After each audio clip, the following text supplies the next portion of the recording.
The Confederate battle emblem on the state flag is historic, whether you supported the flag change or opposed it. It's interesting to note how exactly we got to this point right now. And for that, we're bringing in Dr. Stephanie Rolfe. She is the Associate Professor of History at Millsaps College. Dr. Rolfe, thanks so much for joining us. Walk us through how we got here today. Thanks so much for having me. Well, I think that we're seeing the arc of history as it normally works. When the flag was selected as the state symbol in 1894, there was a lot of political division in the state. There were a lot of economic demands by different groups who were all wanting to win the priority with the state legislature. And one of those most prominent groups was a group of aging Confederate veterans who were looking for more state support for both their pensions and to provide health care support in the form of a veterans home. And as the state kind of sorted through different options, they ended up going with the state penitentiary instead.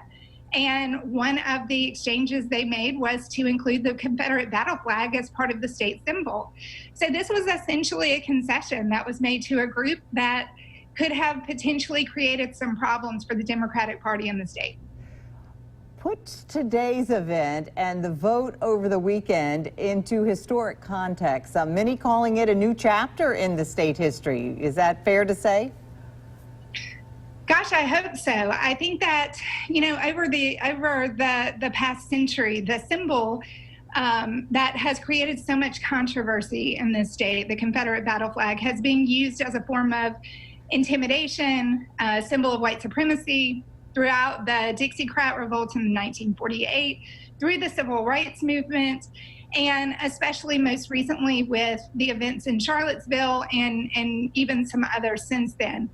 So, you know, as we evaluate the historical significance of this, what I hope that we're able to glean from this is that while economic pressure was a significant part of this, I would like for the narrative to read that we made this decision because it was the right thing to do, because it was long overdue, not just because of the economic impact on the state, but because we have too long ignored a prominent part of our history. And the flying of that flag every day is a reminder, or was a reminder, I'm happy to say in the past tense, was a reminder that we haven't fully moved through the reckoning that we need to do as residents of this state.